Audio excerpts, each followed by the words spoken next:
Buenos días a todos y a todas, a quienes nos acompañan hoy día de manera presencial aquí en la Pinacoteca de la Universidad de Concepción, también a quienes nos ven a través de TVU y del canal de YouTube de nuestra universidad. Mi nombre es Carolina Pucci y junto a Rafael y Lorena les damos la más cordial bienvenida a esta nueva versión de Diálogos Contemporáneos UDEC. Hoy los diálogos contemporáneos UDEC se denominan Envejecer sanamente. Vamos a hablar acerca de características del proceso de envejecimiento, vamos a conocer lo que es normal y lo que es patológico en esta etapa de la vida, y el núcleo de nuestra conversación se va a centrar en el abordaje que tenemos que tener para poder prevenir el deterioro cognitivo, ya cuando ocurren problemas, ¿cierto?, a nivel cerebral. Esta actividad ha sido desarrollada y organizada por la Vicerrectoría de Relaciones Institucionales y Vinculación con el Medio y la Vicerrectoría de Desarrollo e Investigación de nuestra universidad. Bueno, para poder comenzar, siento que es súper importante que nos presentemos, ¿cierto?, que nos conozcamos y que ustedes sepan por qué nosotros principalmente estamos acá conversando de envejecimiento. Así que le voy a pedir a Lorena que se presente. Muchas gracias, Caro. Bueno, mi nombre es Lorena Armijo Weingart. Yo soy investigadora postdoctoral del Laboratorio de Neurofisiología que está ubicado en el Departamento de Fisiología de la Facultad de Ciencias Biológicas. Nuestra investigación básicamente se basa en el estudio de los cambios neurobiológicos que van ocurriendo durante el envejecimiento normal y el envejecimiento patológico. Específicamente, mi investigación postdoctoral está basada en el estudio de los cambios asociados a la enfermedad de Alzheimer. ¿Y por qué la enfermedad de Alzheimer? Porque esta es la demencia con mayor prevalencia asociada al envejecimiento. Su incidencia es aproximada a un 10% en adultos mayores de 65 años y este va aumentando, llegando hasta más de un 30% en los adultos mayores de 85 años. Y esta se caracteriza, como muchos sabemos, por un deterioro gradual cognitivo, llevando finalmente a un inhabilitamiento de las personas de poder llevar una vida normal. Y es muy importante recalcar también que esta enfermedad se puede clasificar en 3 diferentes etapas, 2 que son pre-Alzheimer. La primera es una etapa presintomática donde no se observa ningún síntoma, pero en esta etapa ya están ocurriendo ciertos procesos a nivel cerebral, cambios que van a llevar o que podrían llevar a desarrollar esta enfermedad. Posteriormente viene un deterioro cognitivo leve y después algunas de estas personas podrían desarrollar la enfermedad de Alzheimer, donde hay una pérdida completa de autonomía y un deterioro cognitivo mucho más avanzado.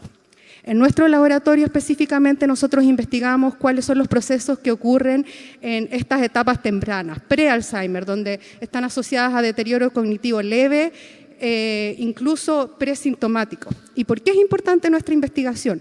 Porque teniendo en cuenta que hasta ahora no hay una cura para el Alzheimer, no existe una cura para el Alzheimer, y también en la mayoría de los casos esta enfermedad es diagnosticada en estadios muy tardíos, es de suma relevancia poder comprender cuáles son los procesos o los cambios neurobiológicos que están ocurriendo en estas etapas tempranas para así poder encontrar métodos de detección temprana de esta enfermedad, poder encontrar métodos de prevenir o retrasar el desarrollo de esta enfermedad. Bueno, esta es mi presentación y ahora, por favor, Rafael, si tú te puedes presentar. Bien, bueno, yo soy Rafael Zapata Lamana, soy profesor de educación física y mi desarrollo en la investigación ha sido el estudio de los beneficios de la práctica de actividad física y ejercicio físico en diferentes poblaciones. Particularmente en las personas mayores tenemos un gran desafío, el poder dilucidar cuáles son las diferentes metodologías o estrategias de ejercicio físico que permitan mejorar la funcionalidad, la calidad de vida de las personas mayores, es algo que nos mantiene altamente motivados. Brevemente comentarles que mis trabajos los he desarrollado en población infantil, adolescente, adulta y personas mayores, esencialmente porque sabemos que independiente de la edad que tengamos, un buen nivel de actividad física y una buena capacidad física se han asociado con múltiples beneficios en diversas variables de la salud. Tradicionalmente conocemos los beneficios, por ejemplo, en variables metabólicas, cardiovasculares y físicas naturalmente, pero más recientemente múltiples estudios están respaldando el rol que tiene el ejercicio físico en el envejecimiento, en el deterioro cognitivo y en la fragilidad particularmente. Entonces se abre una puerta muy interesante para poder contribuir en esta etapa de la vida, principalmente los desafíos de mejoras en la funcionalidad y la calidad de vida. Muchas gracias. Perfecto. Bueno, y yo ya les dije mi nombre, lo voy a volver a repetir. Mi nombre es Carolina Pucci Gómez, yo soy enfermera de profesión y profesora asociada de la Facultad de Enfermería hace más o menos 10 años. Mi experiencia con personas mayores comenzó a nivel hospitalario. Trabajé en unidades críticas, cardioquirúrgicas, donde operan a las personas, ¿cierto?, del corazón. Y luego en hospitalización domiciliaria tuve la gran oportunidad de fundar el programa de hospitalización domiciliaria, el primero acá de la región, en el Hospital Regional. También tengo bastante experiencia en el trabajo con personas mayores en ELEAM, en establecimientos de larga estadía, y he tenido la oportunidad también de trabajar con cuidadores de personas mayores con distintos niveles de dependencia. Además, soy directora del programa de especialización en enfermería en geriatría de acá de nuestra facultad, ¿ya? Eso somos nosotros, así que ahora que ya nos conocen, vamos a comenzar esta conversación, ¿ya? La idea es que ustedes también sean partícipes de este diálogo, así que nosotros les vamos a ir dando el pase para que también nos puedan comentar algunas cositas que vamos a trabajar acá en esta conversación. Así que para comenzar es súper importante contextualizarnos y entender un concepto esencial: envejecimiento. Para eso, Rafael nos va a explicar un poquitito más en profundidad de qué estamos hablando. Muy bien. Antes de precisar sobre este aspecto, tal como decía Carolina, vamos a invitarles durante el diálogo de hoy a que sean participantes activas y activos de algunas iniciativas bien particulares, así que les agradeceremos que participen de ellas. Bueno, bien, en primer lugar entonces, expresar que un momento que vivimos todas y todos es naturalmente una expresión de longevidad. Las personas de nuestro país y del mundo entero han aumentado su esperanza y su expectativa de vida. Y eso es algo naturalmente muy bueno. Eso es algo muy bueno, sin embargo, con ello también conllevan algunas potenciales limitaciones. Vivimos más en años, pero la calidad de esos años se hace un aspecto de especial relevancia. Sabemos que hay muchos componentes que definen lo que es un estilo de vida o la calidad de vida, y esencialmente son de tipo contextual o conductual. Es decir, más que nuestra herencia genética, los factores ambientales, lo que hacemos en el día a día, es determinante para nuestro futuro. El día de hoy nos vamos a centrar en un órgano esencial que es el cerebro, naturalmente, pero también queremos hablar del corazón. Importantes investigadores dicen que el corazón le da años a la vida y el cerebro le da calidad a la vida, por lo cual nos vamos a centrar en esencialmente estos dos aspectos. Bueno, para iniciar, aspectos más objetivos respecto a la prevalencia del envejecimiento y datos epidemiológicos de ello, Carolina nos va a comentar algunos aspectos. Perfecto. Esto es súper interesante, siento yo, cuando uno le consulta a la comunidad en general, incluso a los profesionales de la salud, si es que Chile es o no un país envejecido. Probablemente, ¿qué dirían ustedes? ¿Que sí o que no? Los que están aquí dirían que sí, porque ustedes están interesados en el envejecimiento y se han dado cuenta de que hay personas mayores y que son sumamente importantes. Pero yo me he dado cuenta que en otros contextos, no en este contexto, sino que en otros, muchas personas visualizan de que la temática del envejecimiento o la importancia de las personas mayores es un tema futurista, que nos tenemos que preparar para, como si no estuviese pasando ahora. Y la verdad es que la vejez ya está instaurada acá. Chile es un país envejecido. Al igual que Argentina y Trinidad y Tobago, Chile está pasando por una transición demográfica avanzada. ¿Eso qué quiere decir? Que tenemos una población de personas mayores entre el 16 y el 17% del total de los habitantes del país. Eso es mucha gente. ¿Por qué está pasando esto? Bueno, hay diversos factores que tratan de explicarlo, pero principalmente es porque la tasa de fecundidad ha disminuido de manera, pero exorbitante. Todos nos acordamos de nuestros abuelos, bisnietos, ¿cierto? Bisabuela, tatarabuela. ¿Cuántos hijos tenían esas mujeres? 10, 11, 12, 13, 15 hijos. Y eso era súper frecuente antes. Ahora, ¿cuántos hijos están teniendo las mujeres? 1 con suerte. La tasa de fecundidad en Chile es en promedio de 1.5 hijos, o sea, 1 hijo y medio, ¿no? Es en promedio, ¿cierto? Pero son muy pocos hijos. Entonces, están naciendo menos niños. La mortalidad también ha disminuido. ¿Gracias a qué? Gracias a los avances en la salud, en la medicina, pero también gracias a la accesibilidad que tenemos ahora a la electricidad, al alcantarillado, al agua potable, cosas que antes no estaban presentes en todos los hogares y ahora favorablemente sí, en la gran mayoría, por lo menos en nuestro país. ¿Ya? La esperanza de vida también se ha ido incrementando de manera importantísima en los últimos años. Entonces, ¿Chile es un país envejecido? Sí, lo es. Según el censo del año 2017, para el año pasado se hicieron proyecciones, en el año 2022 existía un 18% de población mayor.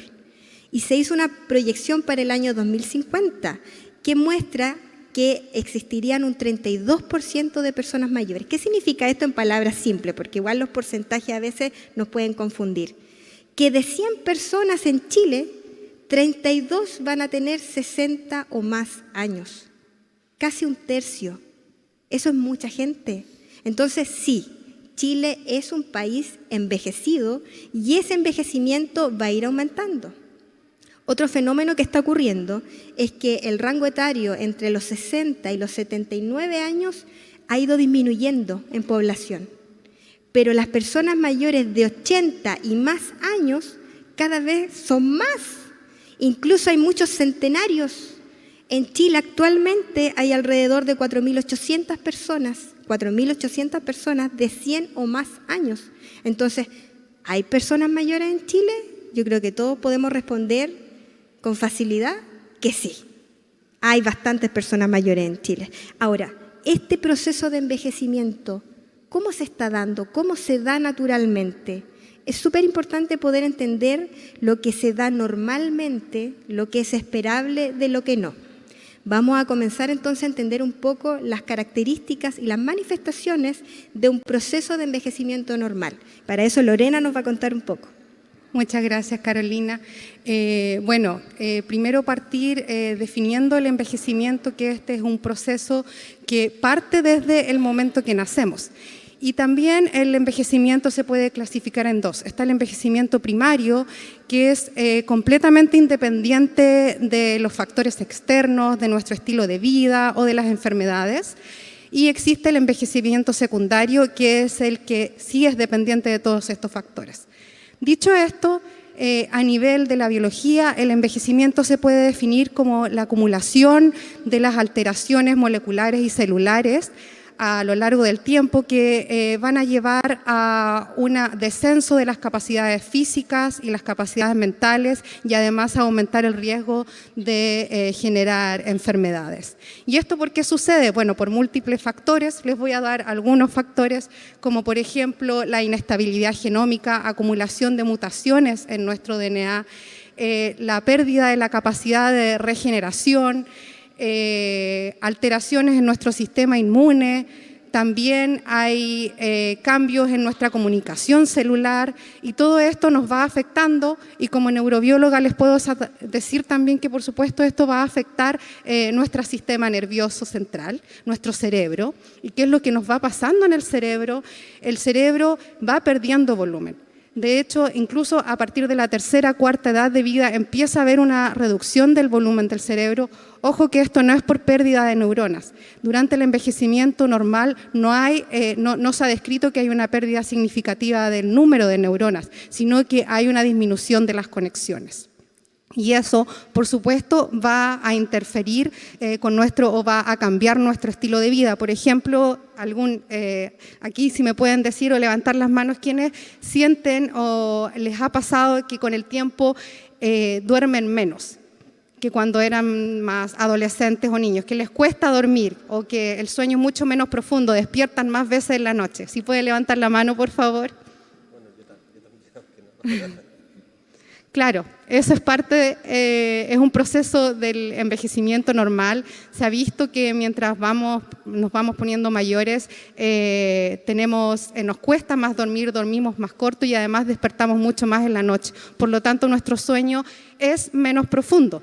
Y esto es por factores externos y por factores internos, porque hay cambios en la producción de hormonas, nuestro ciclo circadiano va cambiando y también por factores externos que pueden ser más controlables como las enfermedades neuropsiquiátricas y el estrés. O también, que aquí también, por supuesto, Rafael va a hablar más adelante, vamos perdiendo la capacidad, vamos perdiendo masa muscular, vamos perdiendo conexiones, las conexiones de las uniones neuromusculares. Por ejemplo, ustedes sienten que les cuesta más hacer ejercicios, que han perdido fuerza, eso también va pasando con los años. Y finalmente también les voy a hablar de otro proceso muy importante que es la plasticidad neuronal. ¿Qué es la plasticidad neuronal? La plasticidad neuronal se define como la capacidad del cerebro de reestructurar sus conexiones, de adaptarse, de recuperarse. ¿Y por qué es importante la plasticidad neuronal? Por ejemplo, en el caso de si tenemos alguna lesión en el cerebro. Nosotros tenemos muy poca, prácticamente nula capacidad de regenerar neuronas, pero la plasticidad neuronal nos va a ayudar a poder recuperar conexiones y de alguna forma restablecer también el funcionamiento del cerebro. Y además la plasticidad neuronal es súper importante también para el aprendizaje y la memoria. Y eso va cambiando con los años. Cuando somos niños y adolescentes, nuestro cerebro es muy plástico, por lo tanto tenemos mucha mayor facilidad para aprender. Y esto va pasando también porque nuestro cerebro todavía se está desarrollando. De hecho, se termina de desarrollar recién cuando estamos llegando a los 30 años. Y mientras nos vamos poniendo mayores, más viejos, este proceso va bajando. Nuestro cerebro se empieza a poner menos plástico. Pero eso no significa que perdamos completamente la capacidad de aprender o de memoria. También lo otro no significa tampoco que no podamos hacer ejercicio, por ejemplo, porque vamos a ver incluso que es muy importante y que es muy importante también que nos mantengamos activos. Por ejemplo, aquí también una profesora de la universidad me mandó un mail hace un par de días y ella me contó que tienen un programa donde enseñan idiomas, donde enseñan inglés a adultos mayores de 60 años y salió una noticia, de hecho, en el diario Concepción hace un tiempo, en donde su alumna mayor era una alumna de 94 años que estaba aprendiendo inglés. Entonces, sí podemos seguir aprendiendo. Yo les hablé ahora un poco de qué es lo que está pasando durante el envejecimiento normal y cómo esto cambia nuestra vida. Pero ahora Carolina también nos va a hablar un poco qué es lo que sabemos por el envejecimiento patológico y cuáles son las alertas que nos podrían ayudar a entender que algo nos está pasando. Perfecto, Lore. Es súper importante, lo decía al comienzo, poder diferenciar cuando estamos frente a una situación normal de lo patológico, porque muchas veces ocurre que se normalizan o se piensa que cosas que ocurren en el envejecimiento durante la vejez son normales porque son muy frecuentes en esa etapa, ¿ya? Y muchas veces se subdiagnostican situaciones o condiciones clínicas que deberían ser diagnosticadas y tratadas y más aún deberían ser prevenidas con algún tipo de actividad o estrategia. Cuando hablamos del cerebro, esto ocurre bastante. Me imagino que más de alguno de ustedes alguna vez han pensado que por ser mayor van a tener sí o sí demencia, o muchas veces manifiestan de que tienen mucho temor de llegar a necesitar ayuda las 24 horas del día en algún momento. Y mucha gente piensa que eso va a pasar sí o sí. O sea, lo piensan como de verdad un destino final que va a ser y que casi que no hay otra opción. Yo les digo desde ya que eso no es así, que el envejecimiento puede tener un fin muy saludable si es que nos preocupamos, pero me estoy adelantando porque ahí vamos a ver el abordaje de cómo poder llegar a tener una vejez saludable y sana, ¿cierto? Pero es importante entender eso, que muchas cosas que se asocian a la vejez, como por ejemplo la pérdida de memoria o la demencia, no son situaciones normales. Y aquí es cuando uno se pregunta, bueno, ¿qué es normal y qué es anormal? Y yo creo que todos, de hecho nosotros también nos hicimos la pregunta, ¿alguna vez se les ha olvidado dónde dejaron las llaves del auto? ¿Se acuerdan todos los días que almorzaron el día anterior? ¿Se acuerdan del número de teléfono del hijo así de memoria? Ahora con los celulares uno ni siquiera ocupa la memoria para aprenderse el número porque está ahí. Entonces, probablemente todos hemos respondido de manera positiva a alguna de estas preguntas, pero eso no significa que tengamos un problema de memoria importante. Esto es normal, ¿ya? Todo lo que les acabo de preguntar, si la respuesta fue positiva, son situaciones normales que nos pasan a todos, no solamente a las personas mayores, créanme, y muchas veces está asociado a pérdidas de concentración, a dificultades en la atención, al estrés del día a día, a la gran cantidad de actividades que tenemos que realizar. Ahora, ¿cuándo es anormal? Y aquí es cuando nosotros tenemos que, ¿cierto?, levantar nuestras antenas parabólicas y saber cuándo hay que preocuparse finalmente. Hay que preocuparse cuando esa pérdida de memoria realmente genera una interferencia en mi capacidad de poder desenvolverme de manera autónoma en mi entorno. Ejemplo, dejar una llave del gas abierta. Eso es peligroso, ¿no? Claramente peligroso. Dejar la puerta abierta de mi casa de par en par. Olvidarme de que se me quedó, por ejemplo, estoy cocinando cazuela, la dejé ahí, prendida, y me fui a comprar. Cosas que por el sentido común uno no realiza, ¿cierto? Porque es claramente peligroso. Eso puede generar algo muy grave en mi entorno, ¿cierto? Y en cómo yo me desenvuelvo en mi medio más cercano. Y eso no es normal. Tener un trastorno del ánimo bajo todos los días, estar apático todos los días, eso tampoco es normal. Y muchas veces mascara una situación de deterioro cognitivo o puede ser también una depresión, que tampoco es normal y tampoco es propio del envejecimiento. Entonces, es súper importante que podamos definir y entender cuándo estamos frente a un proceso de envejecimiento normal cerebral y cuándo no, ¿ya?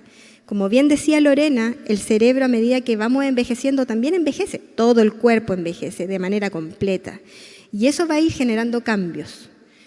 Me va a costar quizá aprender algo nuevo, por ejemplo, aprender a utilizar una tablet, aprender a utilizar un celular inteligente que le llaman, ¿cierto? Va a ser más difícil quizás cuando yo tenga 70, 80, incluso 60 años. Mi mamá es un ejemplo de eso, que por ahí está mirándome. Cuesta de repente aprender cosas nuevas, ¿cierto? Pero no significa que sea imposible. Y eso también hay que tenerlo muy presente. Se puede aprender cosas nuevas gracias a lo que explicaba Lorena de la plasticidad neuronal.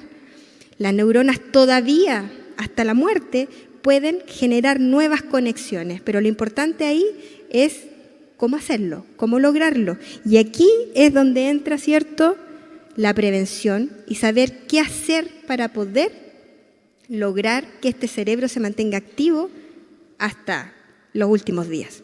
Rafael, ¿tú nos puedes contar un poco qué se puede hacer? ¿Cuáles son las estrategias que se están utilizando actualmente para poder prevenir esto, que el cerebro no funcione tan bien? Bueno, yo voy a conversarles sobre una receta bien particular. Sabemos todas y todos que, por ejemplo, alimentarnos sanamente, seguro que nos otorga muchísimos beneficios, para la etapa del envejecimiento. El bienestar socioemocional también está ampliamente estudiado que nos va a generar beneficio en esta etapa de la vida.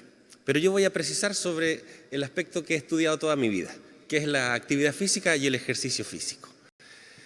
La verdad es que es muy triste cuando reconocemos en los niños, niñas, adolescentes, adultos y las personas mayores que el nivel de actividad física que realizan es muy bajo.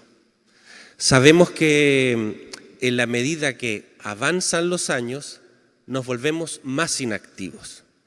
Y esto parece ser que es uno de los aspectos fundamentales que nos genera el deterioro y la enfermedad. Y esto es de bastante reflexión, porque si nosotros nos vamos a nuestros antepasados, en la era del Paleolítico, debemos reconocer en esas personas que lo que hacían eran caminar largas distancias, alimentarse cuando se lograba cazar y no hacían 5 o 7 comidas al día como lo hacemos hoy. Entonces había una importante actividad física diariamente. Y esta actividad física también la realizaban en grupos, lo cual es algo sumamente interesante porque cuando estudiamos hoy día los efectos de la actividad física en las personas mayores, también corroboramos eso de la era antigua, y es que cuando estamos, sobre todo en estas edades de la vida, acompañadas y acompañados, disfrutando de actividades como por ejemplo hacer ejercicio, los beneficios son aún mayores. Entonces, desde una perspectiva evolutiva, nosotros, los seres humanos, estamos destinados a un patrón activo de vida. Estamos determinados durante toda nuestra vida a mantenernos activas y activos. Ahora bien, no lo tenemos muy fácil porque ahora el acceso a un control remoto, una llamada telefónica, nos facilita y nos permite mayor confort o comodidad, pero limita la práctica de actividad física. Entonces, por este gran problema que vivimos de inactividad física, son múltiples los grupos de investigación en muchísimos países del mundo que se están centrando en estudiar cómo aumentar la actividad física, pero también estudiar los efectos que tiene la actividad física. Entonces, de eso les quiero conversar un poquitito, de forma más particular. Hace algunos años se realizó un importante estudio que revisó toda la literatura científica que había en el área de actividad física, ejercicio, consumo de fármacos en personas mayores.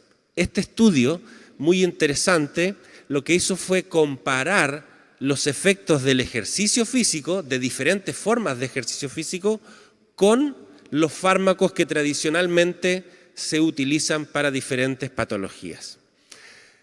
Este artículo se titula Ejercicio físico, la real polipíldora. Los autores lo han descrito de esa forma porque han encontrado efectos multisistémicos. Lo interesante es que un fármaco en general lo que hace es contribuir en una variable de salud, pero el ejercicio físico al día de hoy se ha estudiado que tiene múltiples efectos en diferentes órganos y que esos efectos beneficiosos se comunican en todo nuestro organismo. De esa forma, entonces, se concluye en este importante artículo que hacer ejercicio para algunas patologías en el envejecimiento es similar al consumo de los fármacos y en algunas variables particulares es incluso más efectivo. Toda esta información nos da mucha ilusión para seguir estudiando e investigando los efectos del ejercicio físico. Entonces, de esa forma, tenemos que hacernos una pregunta: ¿qué ejercicio es el que debemos hacer cuando ya comenzamos a vivir etapas avanzadas de la vida? Bueno, la literatura también ya está precisando sobre algunos modelos de ejercicio y algo muy interesante que no está ampliamente comunicado en la sociedad es que fortalecer los músculos, entrenar los músculos en etapas avanzadas, por ejemplo en octogenarios, en personas de 80 años o de 90 años, está siendo hoy día una de las principales estrategias para revertir el deterioro funcional. Aun cuando parece que entrenar los músculos hace algunos años ha sido algo esencialmente de la etapa de adolescencia, por ejemplo, y sobre todo en los varones, que queremos vernos fuertes, hoy día esto es más relevante en las personas mayores. Entonces, se ha estudiado mucho y en profundidad el rol que tiene el músculo esquelético. Ustedes seguro saben que el músculo esquelético de su cuerpo es una medida muy amplia en comparación a los otros órganos y sistemas. Casi el 50% de nosotros es tejido muscular esquelético y si nosotros lo entrenamos, lo fortalecemos, vamos a tener múltiples beneficios en la salud. Bueno, les estoy transmitiendo la evidencia científica, lo teórico, pero también quisiéramos otorgar un momento para que vivenciemos esto de entrenar los músculos y fortalecerlos. Así que, a ver si me ayudan nuestros amigos de TVU a dar curso a un video que ustedes pueden visibilizar en la pantalla. Yo les voy a pedir que nos pongamos de pie todas y todos y nos separemos un poquito, que salgamos de nuestros lugares. Podemos movernos un poquito hacia adelante o hacia el lado para que no tengan dificultades de chocarse con alguna persona que está al lado. Cuando gusten, vamos a invitarles a hacer un pequeño ejercicio con un amigo que es el que aparece en la pantalla. Es una plataforma que se ha elaborado en un proyecto europeo de actividad física y que lo que busca es que en momentos como este, cuando estamos hablando de lo importante que es el ejercicio físico, también podamos vivirlo. A ver si nos ayudan los amigos. Ahora solo tienes que seguirnos. ¿Listos para divertirse? Tenemos que hacerlo todo, ¿ah?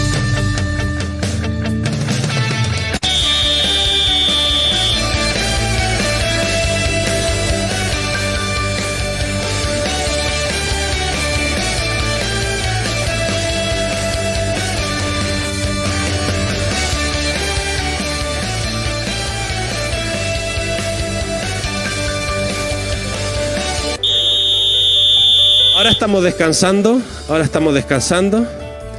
Muy bien. ¿Cómo se sintieron? Bien, ¿verdad? Vamos despacito.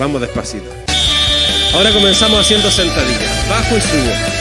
Lentito. Mantengo la espalda derechita. Arriba y abajo. Muy bien. Vamos mirando. Ya quedan 5 segundos. Y descansamos. Muy bien. Bueno, no nos sentamos todavía. Esto del ejercicio físico es muy importante ser consciente desde la teoría y también desde la práctica. La verdad es que si ven la pantalla, este es el ejercicio que tendríamos que estar haciendo ahora, pero vamos a pasar al siguiente porque lo veo un poquito complejo. Pero en definitiva tenemos que ser consciente de la relevancia que tiene el ejercicio físico para nuestra salud. Vamos a hacer el último ejercicio, que es como saltar la cuerda. Esto seguro todos lo hicimos en algún momento de nuestras vidas.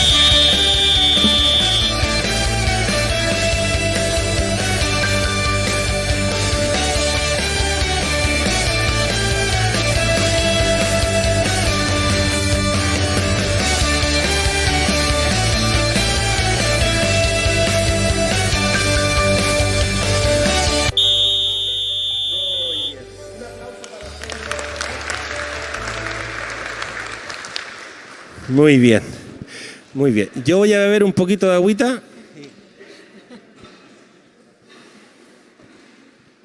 Bueno.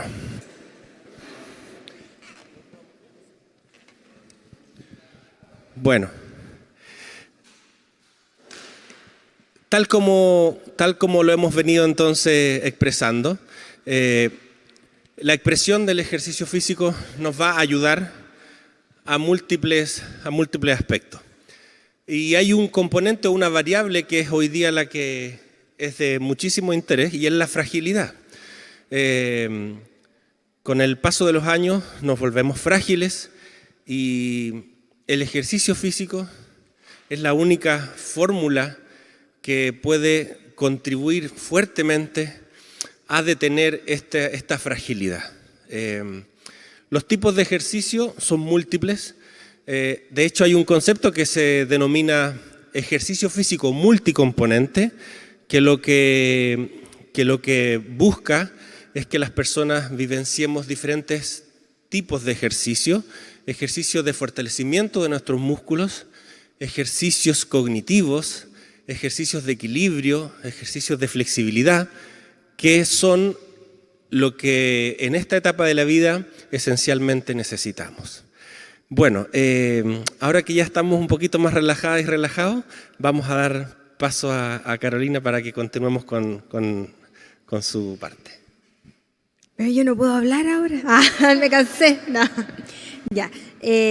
Además de la actividad física, que yo siento que una de las estrategias más, por no decir la más importante para poder prevenir el deterioro cognitivo, ojo ahí, está la estimulación cognitiva o la terapia de estimulación cognitiva que probablemente ustedes han escuchado. De esos libros de memoria, el sudoku, ¿cierto? Probablemente lo han escuchado más de alguna vez. Bueno, este es un conjunto de estrategias que tienen como objetivo poder optimizar el funcionamiento de las capacidades y las funciones cognitivas, como la memoria, el cálculo, el razonamiento, la abstracción, las praxias, es decir, saber hacer algo, etcétera, etcétera. Y van asociados siempre a un abordaje también social, familiar, clínico. Ahora se ha hablado mucho de la terapia de estimulación cognitiva y se explica, de hecho, muchas veces uno lo escucha, que ese fundamento se dice que son capaces de prevenir el deterioro cognitivo o que incluso son capaces de enlentecer el progreso del deterioro de una demencia. Y la verdad es que yo los invito también a mirar con cautela ese tipo de conclusiones, ¿ya? Porque la evidencia científica ha demostrado que más bien lo que hacen ese tipo de terapias es favorecer el bienestar y la calidad de vida de las personas mayores. Y por otro lado, me voy a volver a lo que quizá hemos conversado desde el inicio de este diálogo, que yo siento que tiene que ser el mensaje central, y es entender de que para poder prevenir deterioro cognitivo, para poder prevenir demencia cuando se pueda prevenir, lo que tenemos que hacer es tener y mantener un estilo de vida saludable. Y eso desde que estamos en el útero de nuestra madre. Así que ahí le podemos echar la culpa a la mamá, pero ya una vez que ya estamos en este mundo, ¿cierto?, caminando ahí en este mundo, es nuestra responsabilidad cuidarnos desde la infancia y hasta la vejez. ¿Haciendo qué? Actividad física, fundamental. Moverse, fundamental. Pero otra actividad que es también importantísima, más incluso que estos ejercicios de estimulación cognitiva, que también ayudan, por supuesto, es la participación social. O sea, lo que ustedes están haciendo hoy aquí, de venir, levantarse con el frío que hace, yo les agradezco que estén aquí. Eso habla muy bien de ustedes. Participar en los grupos comunitarios. Yo sé que muchos de ustedes participan en grupos de los CESFAM, ¿cierto? Se agrupan, se juntan, compartir con la familia. También eso es participación social y es una estrategia fundamental, junto con la actividad física, para poder prevenir este deterioro, ¿ya? Mucho tiempo se habló de hacer el sudoku, ¿cierto? Los puzzles de los diarios, ¿cierto? Crucigramas, se me había ido la palabra, cálculo. Eso sirve, sí, pero de ninguna manera va a ser la única forma de poder prevenir este deterioro. El deterioro se previene con un estilo de vida saludable, alimentándonos sanamente con todos los colores. ¿cierto? Incluidas las proteínas también. Haciendo actividad física, manteniendo compensadas las condiciones crónicas de salud, hipertensión arterial, diabetes mellitus. Muchos de ustedes probablemente tengan hipertensión arterial. Eso es muy frecuente y a medida que uno va envejeciendo, más personas lo tienen, ¿ya? Es muy común. Bueno, lo tienen, no importa, pero preocupémonos de que esa presión se mantenga normal. Y eso se puede hacer y la actividad física ayuda. La diabetes también, la glicemia, ¿cierto? El valor de azúcar en la sangre, mantenerlo normal también. La actividad física, fundamental para eso también. Entonces, tenemos que recordar de que finalmente, y yo creo que este es el discurso que en todos lados nos dan de mantener un estilo de vida saludable, pero créanme que la evidencia lo dice, eso es lo que hay que hacer. Otro factor importante de manera particular para poder prevenir este deterioro cognitivo es poner ojo con la depresión. Depresión en la vejez. ¿Han escuchado hablar personas que tienen depresión en esta etapa de la vida? Sí. ¿Y personas más jóvenes tienen depresión? Sí, a todos nos puede pasar, ¿ya? Lo importante acá es tratar de pesquisarla, encontrarla, ¿cierto? Y tratarla, porque es una situación patológica que se puede tratar y cada vez más hay más herramientas para hacerlo. Entonces, no nos dejemos de lado con eso, no pensemos que es poco importante, todo lo contrario, es muy importante mantener una salud mental. Porque eso sí que hay evidencia. Tener depresión incrementa las posibilidades de tener deterioro cognitivo. Entonces, ojo con eso. ¿Ok? Bueno, Lorena nos va a comentar qué otras estrategias existen basadas en la evidencia para poder prevenir este deterioro cognitivo. Yo les conté algunas cosas. Rafael también nos contó acerca de la actividad física, súper importante, pero ¿qué más hay, Lorena? Bueno, yo también voy a profundizar un poco también en lo que ustedes dijeron sobre el estímulo cognitivo, el ejercicio, porque básicamente, en resumen, lo que hemos estado diciendo acá es que tener una vida más sana va a ayudar a prevenir el desarrollo de todas las enfermedades. Y como sabemos, basándonos en el sistema nervioso, nuestro cerebro está conectado con la periferia, por lo tanto, lo que nos pase en la periferia va a afectar nuestro cerebro. Por ejemplo, como bien dijo Carolina, colesterol alto, hipertensión, diabetes, inflamación, todo esto son factores que elevan los riesgos de generar enfermedades neurodegenerativas.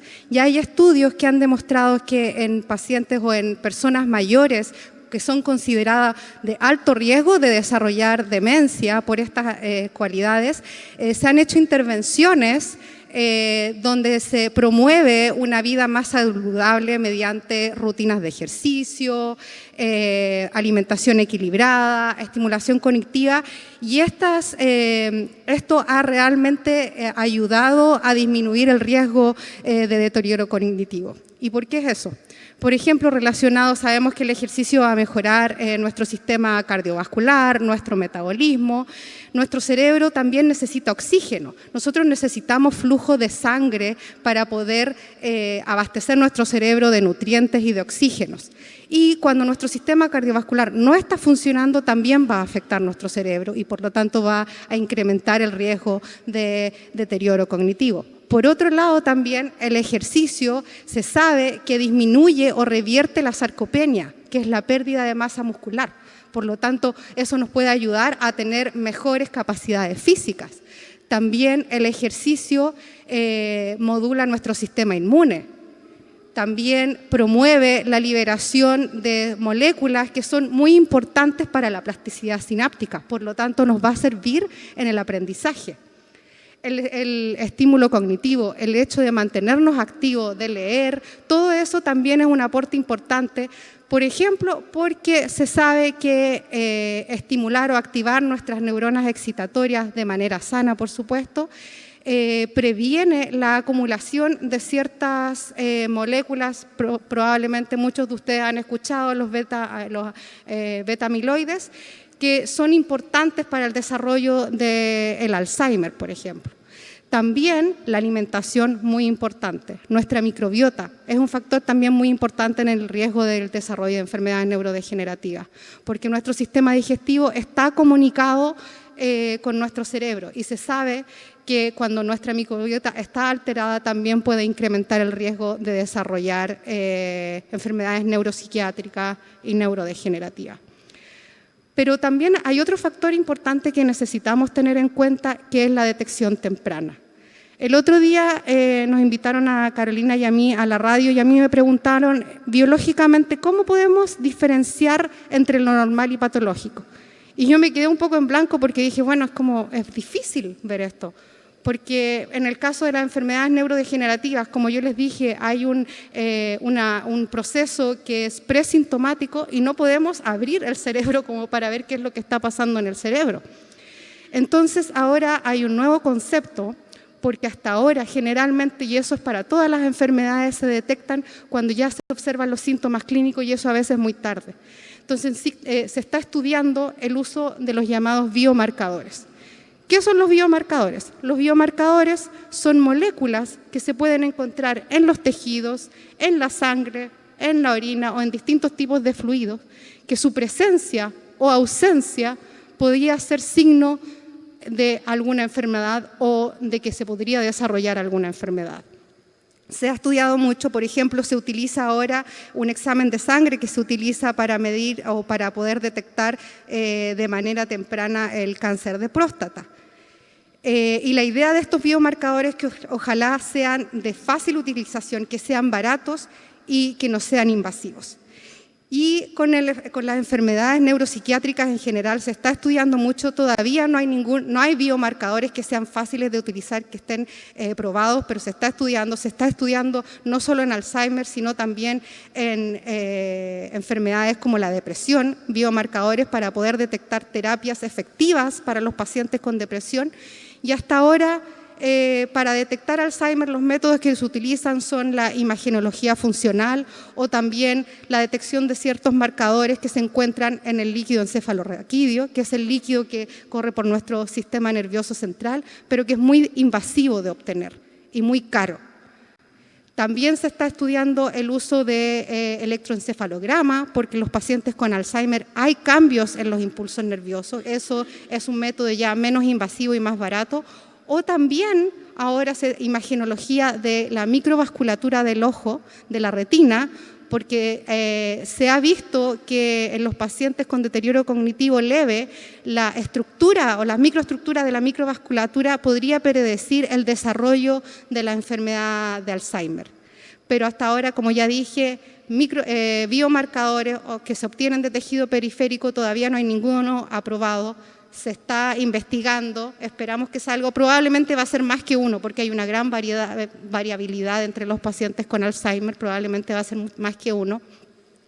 Y por eso, teniendo en cuenta que actualmente la esperanza de vida está aumentando, como ya lo dijo Rafael, nuestra población mayor está aumentando, eso también ha hecho que incremente el número de personas con enfermedades neurodegenerativas y esto va a seguir aumentando. Para el año 2050 se estima que podría duplicarse.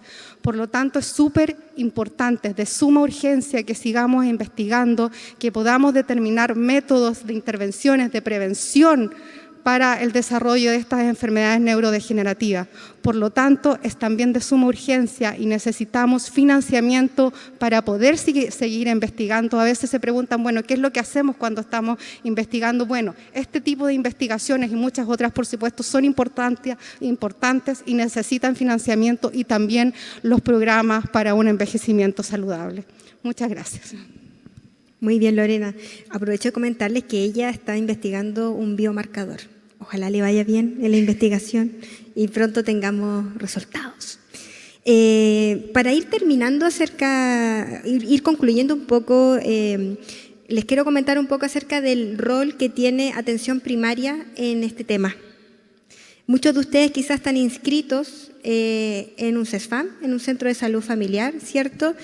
Y probablemente algunos de ustedes o todos se acuerdan del árbol, mesa, avión, ¿sí o no? Que levante la mano quien dijo árbol, mesa, avión y se acordó. Muy bien. Bueno, eso es parte de un examen, ¿cierto?, que se llama Mini-Mental, que permite evaluar la capacidad cognitiva de personas mayores a partir de los 65 años. Ese examen está inserto en el EMPAM, en el examen de medicina preventiva para el adulto mayor, que se realiza a todas las personas de 65 y más años, una vez al año, en todos los centros de salud familiar del país. Ese examen es muy bueno. Cuando a mí me preguntan acerca de que si en realidad el EMPAM sirve o no sirve, yo les digo claramente sirve. ¿Por qué? Porque valora a la persona mayor desde todas sus dimensiones, desde lo clínico, valora, por ejemplo, si están o no compensadas las patologías crónicas que tengan, diabetes, que son las más frecuentes, hipertensión arterial, por supuesto, y otras, colesterol alto, que también es un factor de riesgo, ¿cierto?, para la pérdida de capacidad cognitiva. Le valora también todo lo que es las mediciones antropométricas, peso, talla, exámenes sanguíneos. También se puede estudiar todo lo que es la polifarmacia. ¿Cuántos de ustedes toman 3 o más medicamentos? Que levante la mano. Ya, varios, ¿cierto? Eso ya es polifarmacia y eso implica también algunos riesgos, porque esos medicamentos se pueden, ¿cierto?, combinar y generar otro efecto que quizás no es el esperado. También este examen de medicina preventiva nos permite evaluar cómo están las redes de apoyo de la persona mayor. Si cuenta o no con redes de apoyo. Hay muchas personas mayores que viven solas, pero a pesar de que viven solas, generalmente tienen redes de apoyo. El mismo grupo con el que se juntan, ¿cierto?, el grupo de más adultos mayores autovalentes, ¿cierto?, un grupo súper potente que sirve mucho porque, como ya les comentaba, fomenta esto de la participación social. En el EMPAM también se evalúa el estado del ánimo. ¿Se acuerdan que yo les comenté el rol importante que tenía el hecho de tener o no tener depresión? Bueno, en el EMPAM también todos los años se evalúa la posibilidad con un instrumento que se llama Jesavach. Se evalúa, ¿cierto?, si hay o no un trastorno del ánimo bajo en las personas mayores. Bueno, y así. Es un examen muy completo que si yo quisiera hablarles de todo lo que se evalúa, estaría mucho rato acá hablando, no tiene mucho sentido en este minuto, pero sí los quiero llamar a participar de esto, a no perderse ese EMPAM, ese examen de medicina preventiva todos los años, por favor, háganselo. ¿Ya? Además, dentro de este contexto, la atención que se da en la atención primaria de salud, en los centros de salud familiar, está la posibilidad de realizar actividad física, Rafael. Y esa actividad física, yo me pregunto, y probablemente muchas de las personas que están acá se preguntan, ¿todos pueden hacer actividad física? Porque en los centros de salud familiar llegan personas mayores, por ejemplo, en silla de ruedas, o llegan personas mayores con andador o con bastón. Entonces, ¿esa actividad física es para todos o no? Bien, lo primero que debemos responder es que sí, la actividad física debe ser para todas y para todos, y sobre todo en estas etapas de la vida, ¿de acuerdo? Ahora bien, en nuestro país, felizmente, se ha implementado un programa que se desprende de las directrices mundiales de actividad física. Es decir, en el sistema de salud, lo que se prescribe, lo que se sugiere, lo que se incentiva para las personas mayores son los programas de ejercicio físico que están dando buenos resultados en el mundo entero. Con lo cual ya eso es una muy buena noticia. Son programas de ejercicio físicos seguros para todas las personas, con lo cual es sumamente relevante que ustedes los utilicen, consulten, se inscriban y entonces puedan llevar un estilo de vida físicamente activo. Pero además de los programas de ejercicio físico que están institucionalizados, yo quisiera, para ir finalizando esta jornada, invitarles a preguntarse a lo largo del día, varias veces, ¿qué tan activa o activo he sido estas últimas horas? Tal vez preguntarnos a la hora de almuerzo, ¿qué tan físicamente activo? ¿Qué estoy haciendo para incorporar actividades físicas a mi vida diaria? Esto en la literatura científica se denomina como la actividad física incidental y es la actividad física que no nos implica inscribirnos en un gimnasio o en un taller, que no nos implica gastar dinero ni invertir tiempo, sino que contrariamente considera el día a día, que es fluctuante para cada uno y cada uno de nosotros, ¿verdad? Cada día es diferente. Entonces, la invitación es a que cada una y cada uno se pregunte, ¿qué tan activo estoy llevando este día? Y observar y aprovechar las oportunidades para ser físicamente activos. La evidencia también es muy contundente en decirte que si aprovechamos las instancias que nos da el día para ser físicamente activos y acumulamos un tiempo de aproximadamente 150 minutos a la semana, vamos a tener beneficios, por ejemplo, en riesgo de mortalidad prematura y seguro en la calidad de vida. ¿De acuerdo? Yo espero que con los 3 minutos que hicimos hoy de actividad física ya comencemos a incorporar entonces un tiempo importante para nosotras y cuidarnos día a día. Bueno. Perfecto. Yo creo que ahora llegó el momento para que ustedes nos hagan preguntas. ¿Hay alguna consulta, comentario que quizás nos quieran hacer? Recuerden que aquí tenemos a Lorena, especialista en todo lo que es muy científico, ¿cierto? Desde el punto de vista neurodegenerativo. A Rafael, especialista en actividad física. Cuéntenos, queremos escucharlos. Comentarios, preguntas respecto a la temática. No teman, pregunten nomás. No hay preguntas incorrectas. ¿Sí?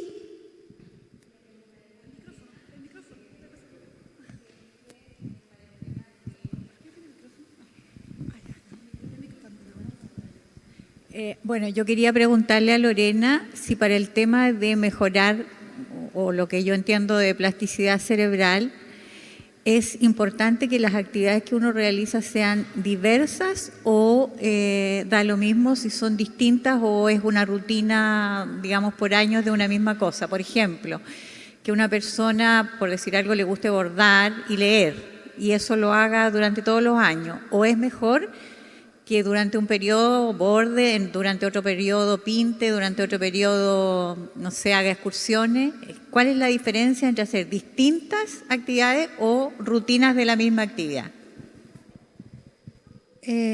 Lo que pasa es que haciendo estas distintas actividades, todas por supuesto son un buen aporte de actividad física o también bordar o leer, por ejemplo, van a afectar distintas regiones del cerebro.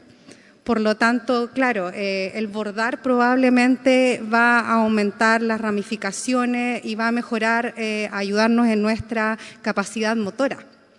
El leer va a intervenir en otras regiones del cerebro, va a mejorar nuestra capacidad de aprendizaje porque vamos a ir incorporando nueva información y va a afectar partes de la corteza prefrontal, por ejemplo, o del hipocampo, que está muy relacionado a la memoria. Entonces, por lo tanto, yo creo que es importante realizar una combinación de actividades y, por supuesto, también acompañada de otras rutinas, como por ejemplo, rutinas de ejercicio. Para complementar esa respuesta, comentarles, opino exactamente lo mismo que Lorena. Lo ideal es que sea muy variada la actividad para que pueda optimizar el funcionamiento de todas las funciones cognitivas, memoria, lenguaje, cálculo, ¿cierto? Por eso, mientras más variada, mejor. Y otro dato importante que quizás no lo habíamos comentado, que esta actividad de estimulación cognitiva tiene que ser permanente. Se ha visto que nos sirve mucho que sea durante 3 meses y que después me olvide y que nunca más haga nada más. Esto tiene que ser permanente. Entonces, si ustedes participan de un taller de estimulación cognitiva donde aprenden diversos ejercicios, eso lo tienen que llevar a la casa y replicarlo por siempre, porque si no, esas nuevas conexiones neuronales se van perdiendo. ¿Había otra pregunta ahí, me parece?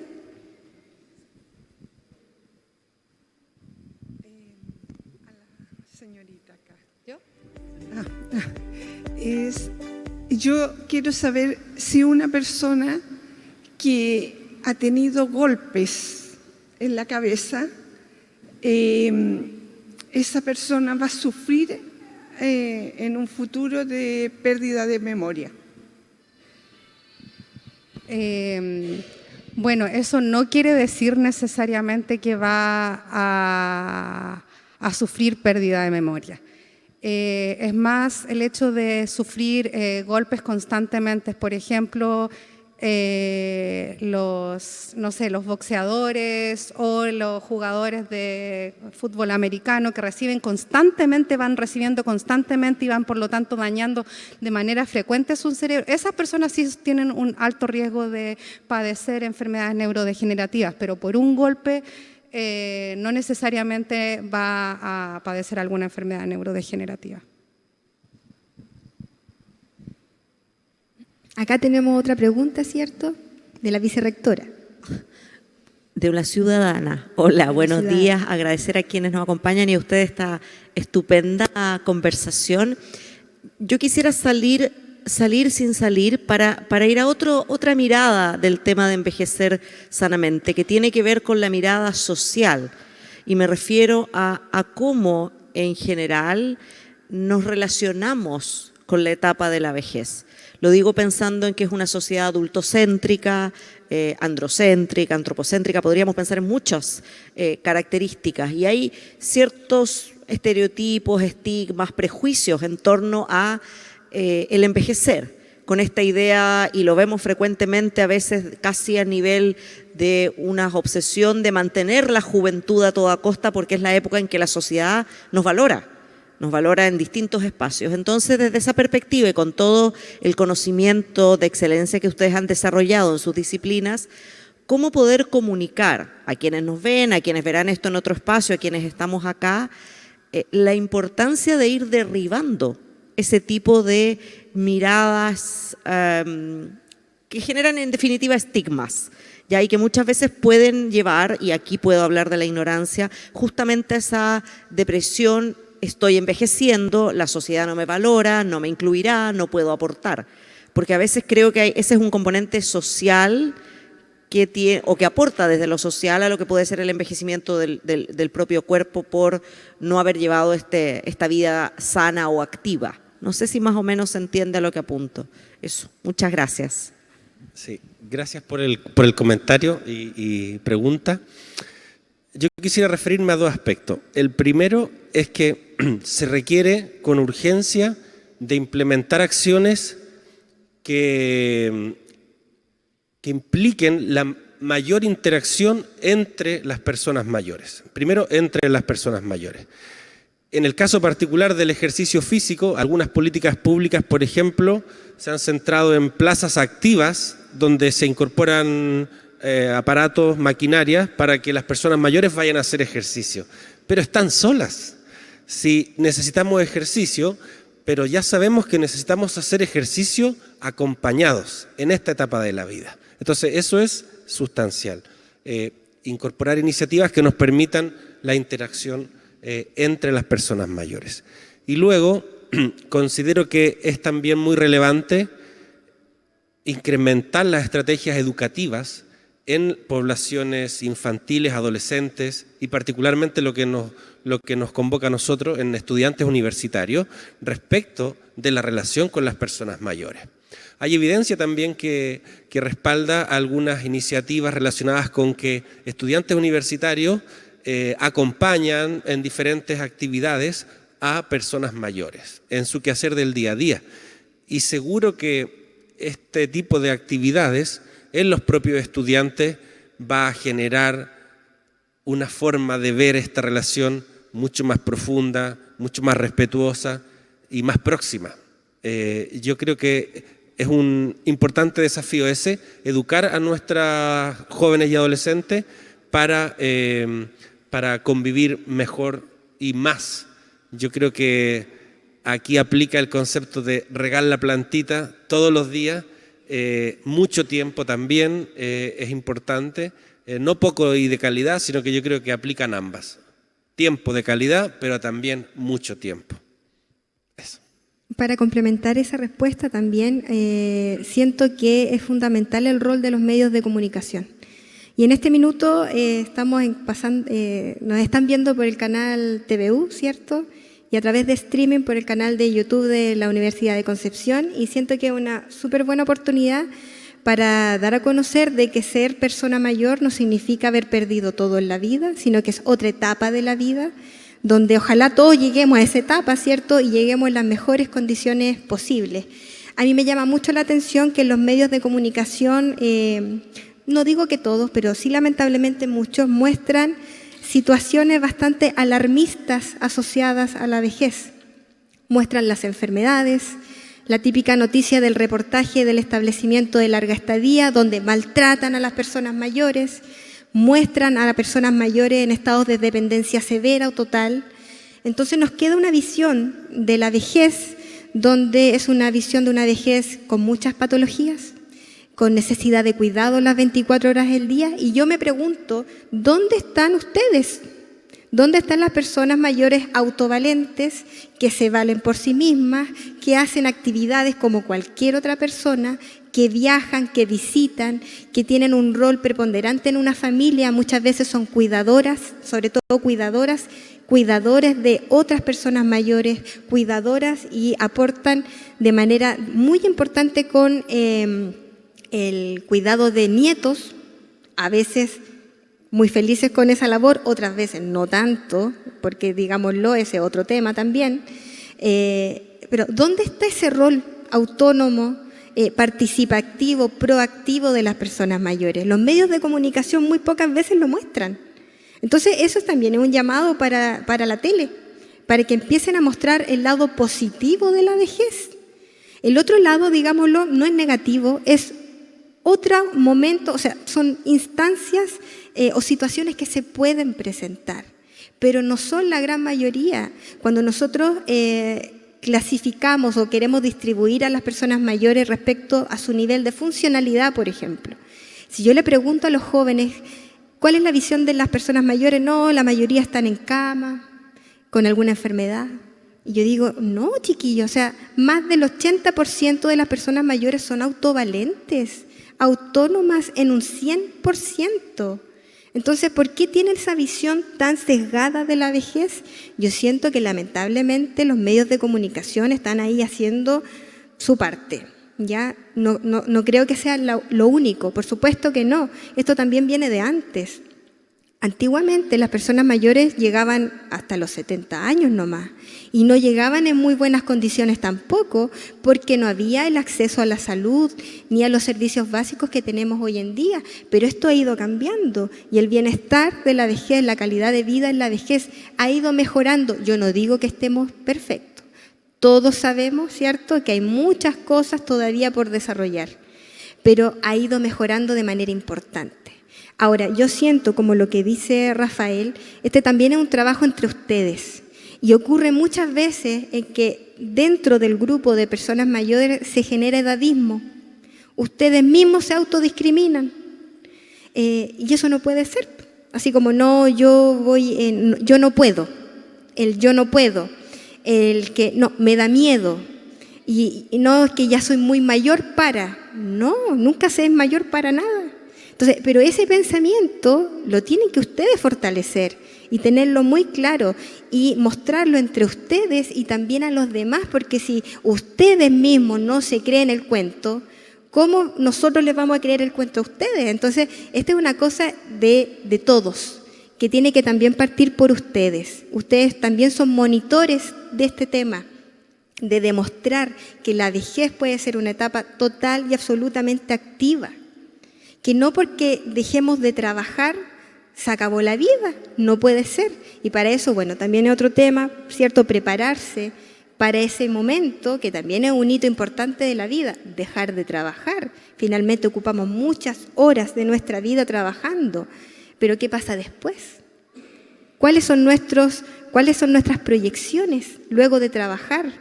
¿Qué hago además de trabajar? ¿Qué me hace feliz? ¿Qué me mueve a mí? Todo eso lo tenemos que empezar a pensar antes de llegar a ser viejos, hablando de viejos con mucho cariño, personas mayores.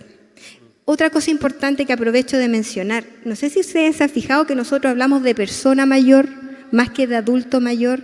Eso también ha sido una estrategia que se ha estado implementando desde el año 2017 por la Convención Interamericana de Protección de los Derechos Humanos para las Personas Mayores.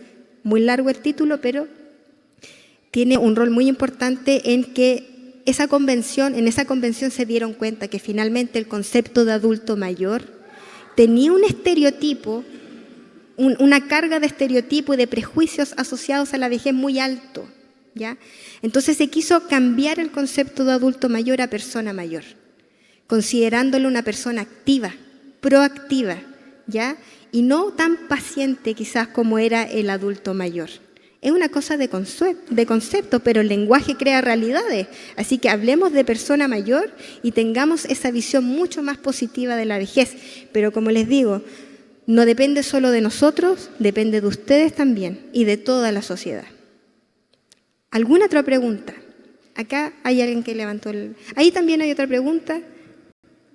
Yo tengo un comentario, solamente un comentario. Primero agradecer la presentación, pero quisiera que reforzáramos que aquí necesitamos un aspecto cultural importante y dejar de hablar de ustedes como si no fuéramos nosotros parte de un sistema en el cual convivimos. O sea, asistir no es solamente la función de enfrentar el tema de envejecimiento, porque es un tema cultural general. Uno ve en otros países, por ejemplo Japón, como el envejecimiento no se ve, como tú dices, como algo terminal, sino que el valor que tiene en la cultura, el saber y la convivencia con gente de distinta edad, es parte de una sociedad que ha crecido y ha fortalecido su interrelación. Por lo tanto, yo creo que no hay que mirar como que nosotros estamos ayudando a la gente mayor, sino que también nos ayudan. Y lo digo con mucho orgullo. Yo estoy cerca quizás de la edad mayor, pero no me importa. Yo creo que tuve padres que tuve que ayudar, pero no importa. Ellos me ayudaron hasta el último día.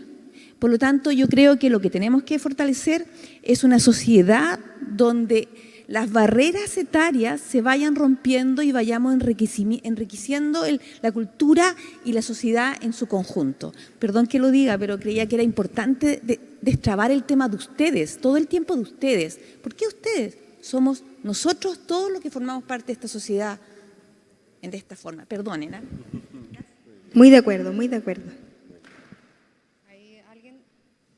Ahí había una persona que sí quería consultar algo.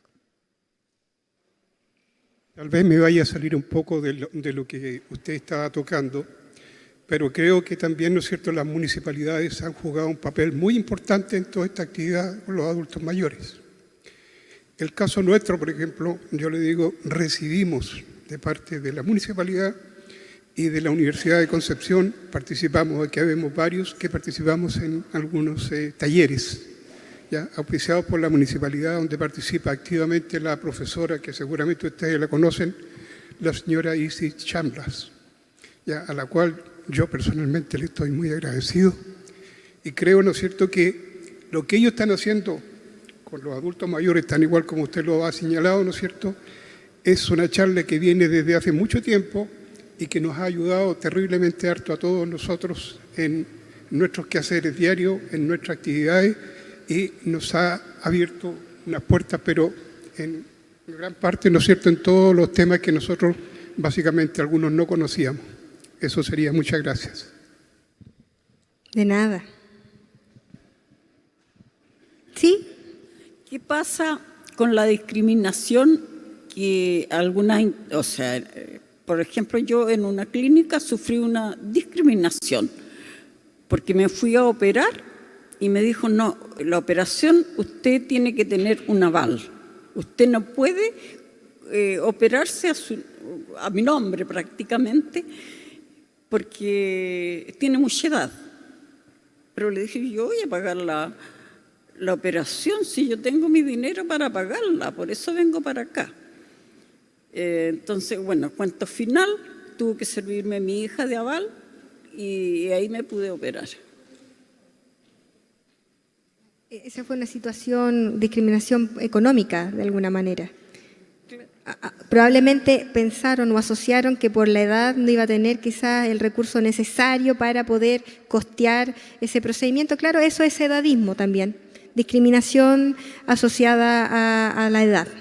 Y la verdad es que, bueno, ese es un temazo, ¿eh? No ocurre solamente en ese ámbito, lamentablemente también ocurre en el ámbito de la salud, tiene relación con lo suyo también. Muchas veces no se ingresan a personas con demencia. Lo hemos conversado muchas veces con la agrupación Alzheimer, que llegan a las unidades de emergencia y no son ingresadas, no son hospitalizadas por producto de su diagnóstico, porque se considera que debería estar en cuidados paliativos. Ese es un temazo. Yo creo que tiene relación muchas veces con los estereotipos asociados a la vejez y los prejuicios que se tienen respecto a la edad. Algo que tenemos que trabajar entre todos. Es algo de la comunidad en general y tenemos que trabajarlo y dejar de discriminar por la edad. Eso ya no debería suceder. ¿Algún otro comentario, pregunta del público? Si no, para ir cerrando. Sí, acá hay un comentario o pregunta. Le van a traer el micrófono acá adelante. Aquí. Ahí.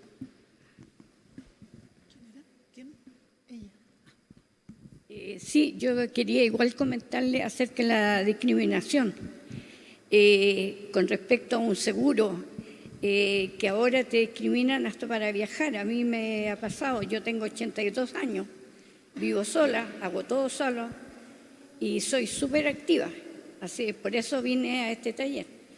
Y ponte tú, no quieren que uno viaje por la edad. Entonces, eso yo creo que está mal, porque si uno se mete a hacer como proyectarse con un viaje, porque uno sabe que lo puede hacer, que tú vas a poder caminar, que vas a poder hacer esto, lo otro, lo demás. Yo he tenido varios problemas con ese tema, por lo menos de viaje. Yo el año pasado, gracias a Dios, tuve la oportunidad de hacer un viaje y fui a la carretera austral. Y fui la única adulta mayor en todo ese grupo. Y yo hice lo que hicieron todo el resto.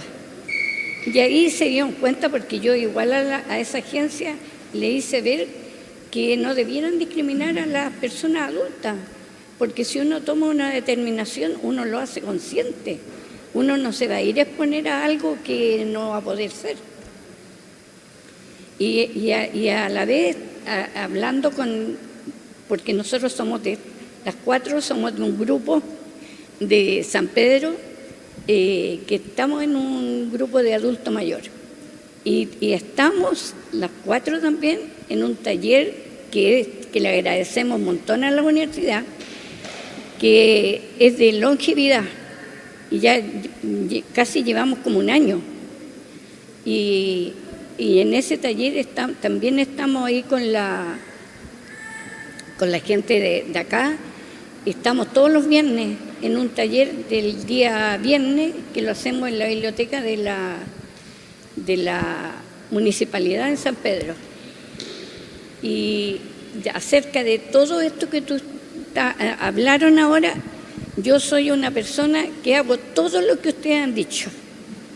Que incluso hay gente que me dice, yo no sé cómo tú puedes hacer tanta cosa, pero yo vivo sola. Pero si yo estuviera en la pura casa, yo creo que estaría bajo tierra. Mientras que en la actividad con la gente de pares míos, tenemos como las mismas actitudes, las mismas ganas de hacer cosas. Y eso nos saca adelante. Así que este taller lo encuentro pero precioso. Incluso ya estamos como inscritas como para venir, que hay otro taller acá que va a ser el día martes, que también va a ser acerca de los adultos mayores. Perfecto, muchas gracias. Muchas gracias por su experiencia. Y bueno, aquí hay un claro ejemplo de lo que estamos hablando, la vejez en Chile, un ejemplo perfecto. ¿Puedo? No, porque te cuento, en pandemia, yo entré a unos talleres de la Caja de los Andes, que es para adulto mayor, por Zoom. Y he aprendido hasta a usar el celular, aprender a usar el computador. Me costó un mundo, pero me meto desde que tuve la pandemia, gracias a esos talleres. Yo salía adelante porque pasaba todo el día metía en clases en la mañana, en la tarde, de entrenando la mente, prevención de olvido y todo ese tipo de cosas que me sirvieron para estar bien. Hay dos cosas importantes. Usted buscó la instancia y también la comunidad generó esa instancia para que usted pudiera hacerlo. Entonces, es algo compartido, ¿cierto? Ahí hay una pregunta, una persona que levanta la mano así, que quiera participar.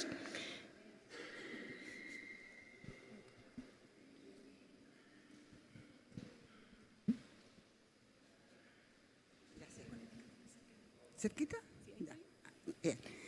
¿Sabes que yo quiero hacer una acotación? Yo soy adulto mayor y no pertenezco a los grupos de adultos mayores porque siento que los infantilizan, los hacen participar en actividades que no son propias de su edad, bailar disfrazado. Creo que la vejez es más digna que eso.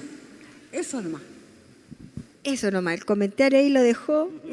¿Puedo decir un Lorena. comentario?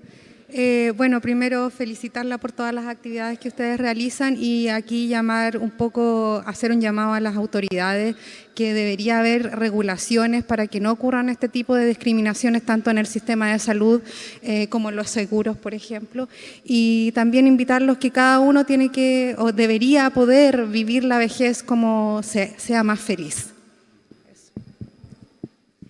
Perfecto. Bueno, tenemos que ir cerrando este diálogo contemporáneo que se tituló Envejecer sanamente. Agradecemos su participación, saludamos a las personas que nos acompañan de manera presencial aquí en la Pinacoteca. También saludamos a quienes nos acompañan a través del canal TVU y del canal YouTube de la Universidad de Concepción. Podemos concluir, ¿cierto?, que el proceso de envejecimiento es un proceso normal. Llegamos a la última etapa del proceso de envejecimiento, que es la vejez. Para llegar a la vejez bien, con un cerebro potente, tenemos que preocuparnos desde la infancia, ¿cierto?, manteniendo un estilo de vida saludable. Claves: la actividad física y la participación social. Ese es el mensaje que queremos que quede claro, ¿cierto?, en este diálogo contemporáneo. No sé si mis colegas quieren agregar algo más. Nos despedimos entonces. Muchas gracias por su atención.